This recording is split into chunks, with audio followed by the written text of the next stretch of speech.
Yu se instala em uma nova escola com uma mentira que poderia explodir em sua cara. Diz que é um lobo, para que ninguém ouse se meter com ele. Neste mundo de homens bestas, a hierarquia é tudo, e ser apenas um cão é como carregar um cartaz de ataque aqui colado nas costas. O plano de fingir ser predador foi combinado com seu irmão, um exagerado que até lhe deu um taco com pregos para o primeiro dia. Yu só quer se formar sem dramas, contando com a medicina embora tente esconder seu cheiro e seus instintos. Os nervos o denunciam por completo. Yu, a raposa carnívora que é o centro das atenções na sala, percebe imediatamente. Embora Liu jure que, se ficar quieto, estará a salvo, Liu já o marcou. E assim que as aulas terminam, ele o intercepta. Freia Liu com uma desculpa ridícula, te passo as anotações. Mas seu olhar diz outra coisa. O cara quer passar despercebido, mas já entrou no radar da raposa. Liu se torna demasiado intenso. Começa a farejar Liu como se estivesse numa investigação de verdade e nada, nem vestígio de carnívoro por nenhum lado. Embora Liu tente fugir com cara de não, por favor, não, o ambiente já está tão estranho que nem o ar parece normal. Justo quando o protagonista pensa que saiu-se bem, paf, sua identidade cai como se o universo dissesse não, não escapará. E Liu encontra a bomba. O documento diz claramente cachorro. Zorro sorri como se tivesse ganhado na loteria e agora o lobinho está preso.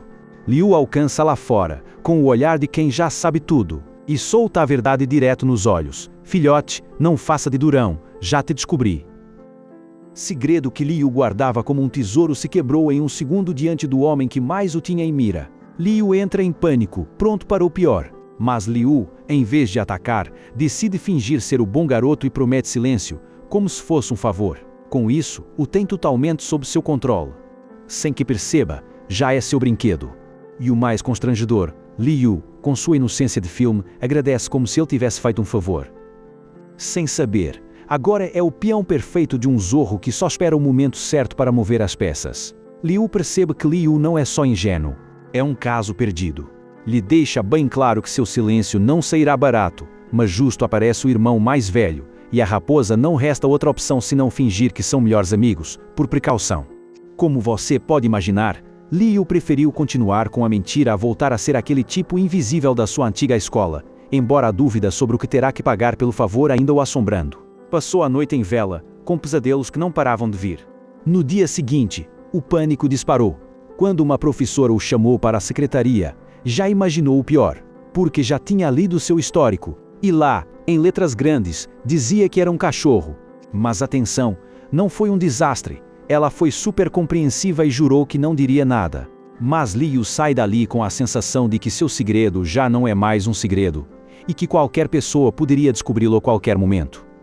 Liu não lhe dá nem um segundo de respiro e o puxa até o laboratório como se fosse mais uma tarefa em sua lista, para obrigá-lo a sentar-se juntos, como se fosse uma reunião de amigos, mas com toda a atenção de um contrato de vida ou morte.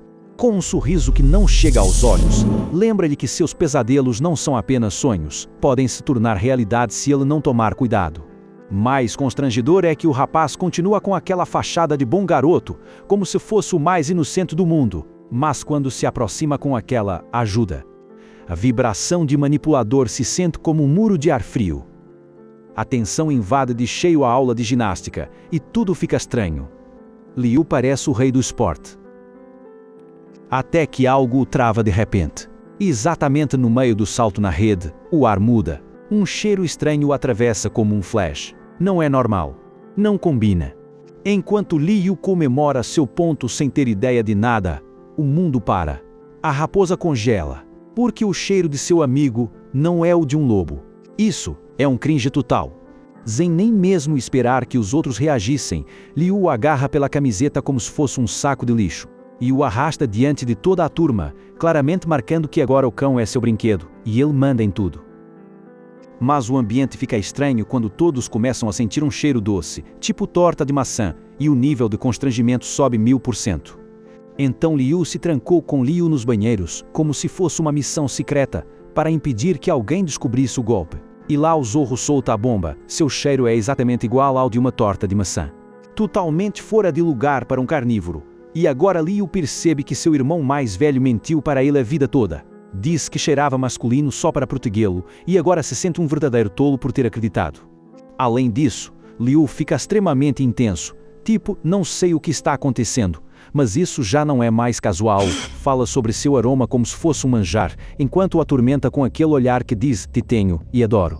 Fica bem claro, agora não só controla seu segredo, como está se tornando viciado no cheiro de sua nova brinquedinha. No final, o raposinha decide que não quer compartilhar sua descoberta com ninguém, nem mesmo com o mundo. Se oferece para ajudá-lo a esconder a pista depois das aulas, para que sua exclusividade não seja arruinada. Incrivelmente, Liu cumprir e o leva a uma loja de cosméticos para comprar um bloqueador de feromônios, e justo quando Liu baixa a guarda, o ambiente muda um pouco. Ali, pela primeira vez, começa a pensar: será que esse cara não é tão ruim? Afinal, Liu quase desmaia ao ver o preço do bloqueador, tipo isso custa uma casa. Mas antes de sair correndo como se fosse perseguido, o raposo saca um cartão de crédito de luxo e a vibe muda instantaneamente. Paga tudo sem piscar, como se fosse a coisa mais normal do mundo. Agora não só está sendo chantageado, como também lhe deve uma fortuna que nem sonha em devolver. Claro que caiu exatamente na armadilha. Liu aproveita a dívida para mostrar sua carta secreta. Ele guarda o segredo e ajuda a se disfarçar. Por troca, quer cheirar você quando lhe apetecer. Liu sabe que isso é um cringe total, mas não tem saída. Aceita, com uma única condição: que ele não o morda. Cruzam os dedos e selam o pacto como se fosse algo completamente normal. Passam alguns dias em uma paz que até parece demasiado boa para ser verdade. O raposinho, por alguma razão, lhe dá espaço. Liu começa a se relaxar, pensando que finalmente pode respirar aliviado e que sua vida escolar voltou à normalidade. Mas a sorte não dura nada. Ellie recebe em inglês, e não é brincadeira. E para piorar, é designado um tutor do comitê de estudos para ajudá-lo após as aulas. Muito iludido acha que ganhou na loteria com essa ajuda. Tipo sim, agora tudo vai mudar. Até que chega à tutoria e se depara com que o tutor é, obviamente, esse cara tem tudo planejado, nem um segundo de liberdade para sua boneca. Liu não tem piedade como tutor e ri às gargalhadas ao ver Liu cair até nas perguntas mais básicas da prova. Nem mesmo o deixa respirar, e quando vê que a sala não avança, o arrasta para a biblioteca como se fosse uma missão de resgate, mas com mais controle e menos empatia. Situação vira um completo desastre quando Liu sobe uma escada e, de baixo, Liu vê suas cuecas com desenhos. O cúmulo. O lobo rude com cuecas de panda. O Zorro já tem uma nova arma secreta para humilhá-lo. Liu não perde um segundo, pega o celular, tira a foto e a guarda como se fosse um troféu. Claro, o cara não tem vergonha. Liu entra em pânico total ao perceber, o rotula de pervertido, mas já não tem controle. Poder mudou de mão, e não há volta atrás, embora o garoto consiga dar um soco e apagar a foto do celular. Liu solta a bomba, tudo está sincronizado na nuvem. Não adianta, já não se apaga. Basicamente, Liu agora é um agressor perante a lei e seus pandas continuam vivos na internet. Não há escape, nem mesmo na nuvem. Para piorar, descobre-se que aquela roupa infantil era um presente de seu irmão. Então, o drama não é só forte, é 100% desconfortável. Liu não fica de braços cruzados e aproveita o momento de fragilidade. O aquada fica sério e deixa claro que já não vai continuar brincando. Agora tem uma correia muito mais curta com seu brinquedo. Liu se lança de cabeça no assunto, sem dar trégua. A pressão é tão intensa que Liu não aguenta mais. O estresse o supera e, em um segundo, explode. Se transforma em um filhote. Desarmou justamente diante de sua chantagista. Ao ver que seu suposto lobo é na verdade um filhote fofo, Liu não resiste e cai na risada, porque parece tão fofo que dá até vergonha. Como não podem ficar ali, não lhe resta outra opção senão colocá-lo em sua bolsa como se fosse um segredo de Estado, e tirá-lo da biblioteca em segredo, como se fosse contrabando de animal de estimação. Refugiados na enfermaria, Liu começa a entender que a mudança de forma não depende da energia, mas do estado de ânimo. Começa a dar guloseimas e arrasco minha barriga e já não consigo resistir. Instinto de Liu explode, e embora tente fingir que não gosta, seu corpo trai e começa a se deliciar com as carícias como um cão de verdade. Pobre entra em crise existencial.